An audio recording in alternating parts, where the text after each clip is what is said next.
Last time, we saw the fallout of Frieza's defeat, following what happened with our main group including Goku, as well as discussing what went on with Hit and Frieza as well. Now with Frieza fully gone, what's going to happen next? We'll be seeing all that and more in this part 6 of What If Universe 6 and 7 were merged. There's a passage of time here, about 3 years or so. Over this time frame, nothing too big happens. Caulifla and Cabba do return to Earth occasionally, and Goku's glad to hear that Cabba's actually able to work with her somewhat. She is tough to work with, but still, better than before, especially considering she was part of Vegeta's squad. And it's good that she's working for the right side now.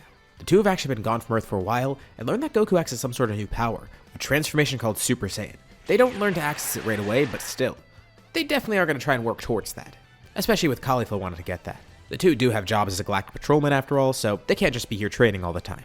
But they will stop by occasionally, especially because with power like that, Cabba can become one of the strongest patrolmen. There's one strange guy who's a bit stronger than him, and Cabba wonders if this will put him over the edge and make him the best patrolman. Although, Jocko will still think he's the strongest regardless. Anywho, they go back to their jobs. Of course, Vegeta's going to try to unlock Super Saiyan as well, spending all his time working towards that. And Goku's pretty amazed because even with this great power, Piccolo is still ahead of them.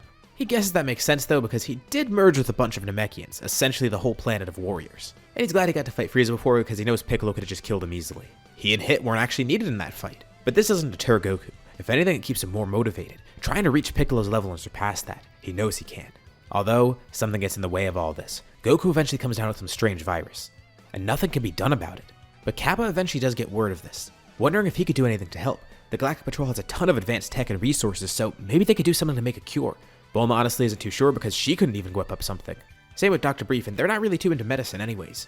Cabba wants to do anything he can to make sure Goku can pull through, so he tries everything he has, trying to get Jocko and Caulifla to help as well. And in the nick of time, the Galactic Patrol is able to procure something, with their scientists using their resources to try and get some sort of cure. They can't cure it immediately, but they're able to find a treatment, and this helps them buy just enough time to actually develop a cure. Goku has the virus a little bit earlier on, pretty much around the time where future Goku got this, and it takes longer for him to heal because they didn't treat it right away. But after a few weeks, surprisingly, Goku makes a full recovery, a crisis was averted, and they're grateful for the help of the Galactic Patrol and their resources. Cabba doesn't want to take credit, but Jocko kinda does. And Cabba says that Goku's helped him so much in the past that he needed help return the favor somehow, and thus, the heart virus never kills Goku. But that doesn't mean they're safe from threats here.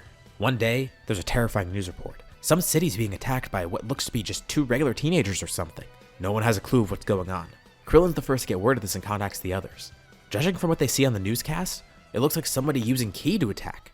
But no matter what they do, they can't sense any strong Ki signatures, but they should be able to. It's strange, and it seems like this could be a problem, so they're definitely going to check it out. They fly over to the city, but just as they do, they see a ship descending from the sky. A very familiar one. It's Cabba's ship, with he and Caulifla jumping off board. This is under his jurisdiction after all, so he wanted to check this out because he has been monitoring the planet. And he hoped they would have some sort of info, but they don't. Jocko also jumps off the ship, saying that no matter what this threat is, they'll be able to defeat it, until he sees the entire city vaporized in front of him, and decides he's gonna go back on the ship for a bit. The group looks around frantically trying to find who's responsible for this, and they see 2 figures floating in the sky. They lock onto this group, descending down to the ground. Vegeta says these are just 2 normal humans, but how are they able to do this? They're shooting beams in what looks to be Ki blasts, but they don't sense any sort of power coming off these 2. And then Goku and Krillin see something interesting. One of them is wearing the symbol of the Red Ribbon Army, and Goku puts all the pieces together. These are androids. That explains why they can't sense them. 17 compliments Goku for figuring it out. Yep, they're androids, and he should realize that they're the ultimate life forms too. They're actually glad that Goku came here. That makes their job a lot easier. They're actually not really doing it just to please Jiro, but they do have a directive to kill Goku, kind of as a side quest for them, and then they'll just go back to their normal destruction. But this is fun. They didn't expect to see Goku right away. But Goku tells them they're not going to get away with this. He doesn't care if they're androids, humans, aliens, whatever. Whatever power they have won't be enough to face them. He's surrounded by a golden aura, powering up with his Super Saiyan. The 2 androids aren't really too phased, and then Vegeta does the same thing, powering up as well. Cabba looks around a bit confused, and guesses they're all going to power up as soon as they can, so he transforms as well, with Caulifla following suit. Vegeta's jaw drops and Goku looks over smiling. So they actually got the form. That's awesome. Goku's obviously elated, but Vegeta, not so much. Especially knowing he still wants to be stronger than the other Saiyans, mainly Kakarot and Caulifla. And Caulifla could tell this gets under Vegeta's skin. But Vegeta's not going to let distract him. He'll prove himself in this fight. They also have Krillin, Piccolo, and Gohan there, all ready to fight whatever this threat is. The androids aren't too phased by this though. They have data on all these fighters and kinda know how they fight, even if they aren't too aware of these new developments in their power.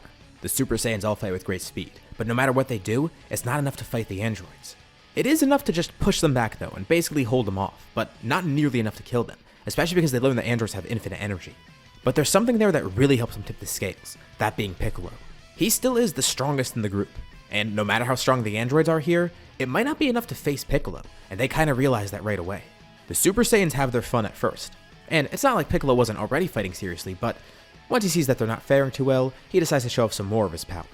Obviously the androids can't even sense it, but he's actually able to completely demolish them. They still do have the advantage in stamina, and this doesn't mean that they're not powerful, they still are very strong. But they can't believe how strong Piccolo is. He shouldn't be this powerful. But again, they haven't really seen the full extent of his power. Piccolo says no matter how much data they have, they definitely aren't up to date on what happened to him on Namek. But they know Piccolo's full power. It shouldn't be like this. And Piccolo asks if they're really sure about that. He hasn't used his full power for a while. Not to mention it's much greater than it was on Namek because it has been a few years. And the androids realize they're fighting a losing battle, so they throw up a smoke screen and try to escape, using their lack of ki as an advantage. But Piccolo is quickly able to reach his arm out, grabbing one of them, dragging 17 in by his leg. And as the smoke clears, he sees Android 18 standing there, holding Vegeta with a hand stretched out to his head, having taken him hostage.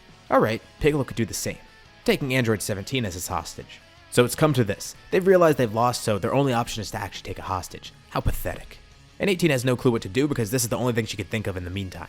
But then 17 thinks quick, putting up a bunch of different barriers, launching a powerful ki blast in front of him, basically turning into a giant hamster ball as it rolls away. 17 puts all his power into it, and there's such strength in this blast that it sends them far away. At a shocking speed too, basically launching them across the entire ocean as it rolls across. And 17 is able to wiggle free of Piccolo's grasp, but the second he does, Piccolo launches a blast from his mouth, not only destroying all the barriers around them, but completely incinerating Android 17. Piccolo rockets back into the city, and then senses a huge burst in power. It's Vegeta. He summons all of his strength trying to break free, elbowing Android 18 in the gut, and it doesn't do much in terms of damage, but it's able to help him break free. And he's absolutely fuming. How cowardly that they're trying to take hostages too. Just accept their defeat already. And he quickly jumps back, then firing her Gallic gun at her, with 18 launching her own blast, easily holding it off. But she could tell this isn't good. 17's probably already been defeated. And Vegeta's blast gets more powerful as Goku then jumps in, and then Kappa, and then Caulifla. It's a 4v1 beam struggle. But then she hears two voices cry out from above. First, it's Gohan, yelling Masenko, hitting her from above and not doing too much damage. But Piccolo then makes his way back, joining in with Gohan's attack. So now from the sky, she's hit by that double Masenko, and is consumed by all the blasts hitting her at once. And just like that, the androids are defeated. In case you didn't already notice, there's no time traveler here either, which also means Cell from that alternate timeline isn't going to show up. But it is worth noting they never found Jiro's lab. Essentially, this is the Adventure of the Future timeline, but there's no need to distinguish the timelines because there's no time traveling here. That's why the androids awakened earlier. That's why Goku came down with the heart virus and didn't have someone travel from the future to help him. And it also means Jiro died at the hands of Android 17 just like normal, and no one's ever going to find Cell. So he still is being developed in Jiro's lab. And Vegeta pulls Kappa aside. He's decided what he's going to do next. He wants to train with the Galactic Patrol. And Kappa's a bit confused to hear this. Why? Well, Vegeta's seen how they've grown so strong so quickly. Plus, something about these tailless Saiyans has always been strange. He wonders if they have inherently greater potential. But even if that is the case, that doesn't matter. Vegeta's own hard work will pay off. Besides, he's an elite Saiyan prince after all. If anything, he should be inherently gifted too. And he knows they probably have some strange training facilities. That's gotta be the case. They had the tech and resources to cure Goku's virus, so they gotta have something for that as well. And Kappa says, yeah, they do. That's part of the reason they grew so quickly. And it's decided. Vegeta's gonna go with them for a bit, wanting to see if he could ascend Super Saiyan somehow. And more importantly, getting ahead of all the other Saiyans. While everyone else stays on Earth, Goku is still trying to get Gohan to unlock Super Saiyan, and was hoping that this battle would help with that. But you know, it's probably a good thing that it didn't because he knows it's unlocked from anger too. Especially with how Gohan's power works. He knows that inducing that anger would probably mean that something really bad happened, so it's probably good that it didn't happen. Thankfully they have Piccolo here, so that's still really going to help them grow stronger. But there's also other things going on too. Let's go out into space. Going back to Hit. Following the encounter with Frieza on Earth, Hit has found new work out in space. He still is basically working as a freelance mercenary. Whoever pays the highest, he'll work for them. And he has a great work ethic. He's notorious around the universe, not just for his great powers, but just the fact that he always gets the job done. No matter what it is, he sees it through to the end. And there is one faction that's particularly interested in his abilities, that being the Heaters. First, they started hiring him for a few jobs here and there. The best part is, Hit never asks questions about them. As long as the pay's fine, he'll do whatever they say.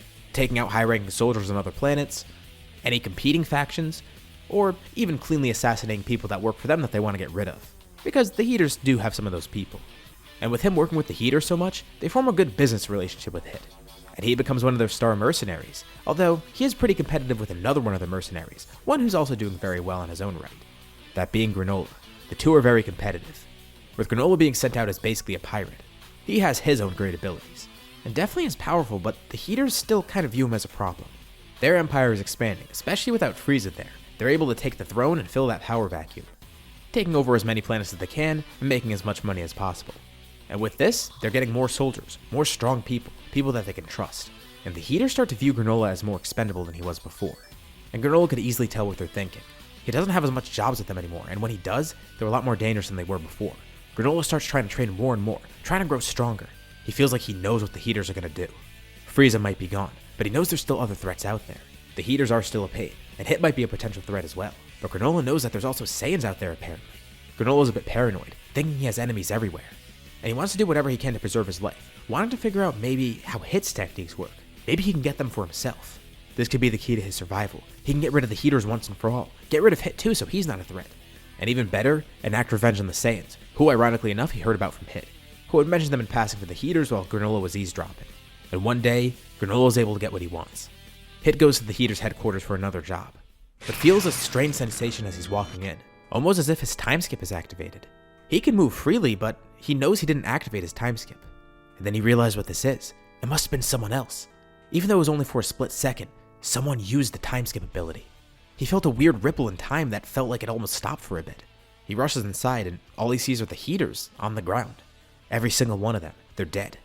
And each one of them has one wound on them, a precise attack that killed him in one shot. And he looks around, trying to see who did this. And then he feels that same sensation again, that ripple in time. Anyone else wouldn't be able to move with this. But Hit activates its own time skip, skipping at the same time as whoever else is doing it. Everything completely stops around them for a brief moment. And Hit turns around quickly enough to see who it is, defending against the attack. The time skip ends, and Hit's standing there with his arm defending, with Granola being the one to attack him. Wait, it's him using these abilities? He didn't know Granola had those powers. But more importantly, why is he after Hit now?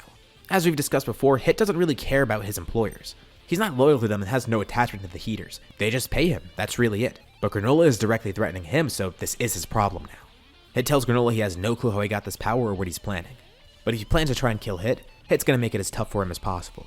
He can tell that Granola had some clear grudge against the Heaters, and lets Granola know nothing of this is personal. He got paid and that's all that matters to him, just his job, and that job with the Heaters is done. But Granola has no clue of what to think. He doesn't know if Hit is a threat or not. But even if he is, that doesn't matter, because of his wish to become the strongest. Wait, a wish? Hold on, does that mean he used the Dragon Balls? But he never went to Namek or anything. How did he get the Dragon Balls? And Granola's surprised to see that Hit knows about them, but says it's no concern how he got them. So he made a wish to become the strongest in the universe at this point, which grants him the powers of the others who he surpassed. Now he's able to control time just like Hit. But then, Granola drops his guard. He'll be willing to take Hit's word for it, not going after him. Because first of all, he knows if he needs to kill Hit, he can. And second of all, he could tell that he's genuine. He's worked alongside Hit long enough to know this. He has no grudge against Granola and no reason to kill him. And he has no connection to the Heaters besides being paid. And it's not like he got rid of Hit's only source of income. He can get other jobs. And Granola says if it really does interest Hit, he's only using this power for vengeance. He knows Frieza's gone already, but he still had other issues. The Heaters, for one. They were plotting to kill him after all. But more importantly, he knows there's someone else out there that he needs to defeat. He heard Hit mention it before too. The Saiyans. The same group of warriors that destroyed his people. All he wants this power for is vengeance. He just wants to get rid of the Saiyans, and then live his life in peace. He doesn't want to have to kill Hit, but he will if he needs to. And says he hopes Hit realizes the same thing. Don't get in his way. Time freezes again, and Hit tries to counter it, but he can't. Granola's able to actually stop time for a little bit longer, giving him just enough time to get out of there. He wasn't using it to attack, just to disappear. And Hit has no clue what to think. Granola might be an issue. He never was that strong before, and now Hit's kinda concerned. But he wonders if Granola's actually gonna try to go through with that. He knows exactly what Saiyans he's going for too, and he wonders if he's truly gonna be able to stop that. But again, Hit isn't really attached to anyone. This isn't any of his business. But he does wonder what his next move should be. But he recognizes Granola's going down a dark path. He's consumed by revenge, and he did mention something interesting. He wants to get rid of any remain of the Frieza Force too. But surely he should know about the Frost Core, right? Which could also leave him as a potential target. As Hit ponders his next move against Granola, or if he even is going to make one, this is where we'll leave off for now. What did you guys think about this part? What's going to happen next time? Leave your thoughts and suggestions in the comments below. I'd love to see what you guys think. As usual, be sure to drop a like and subscribe if you haven't already, especially if you want to see more parts of the series, or you just want to help out the channel and see more videos like this. Anyways, thank you all for watching, and I'll see you all in my next video.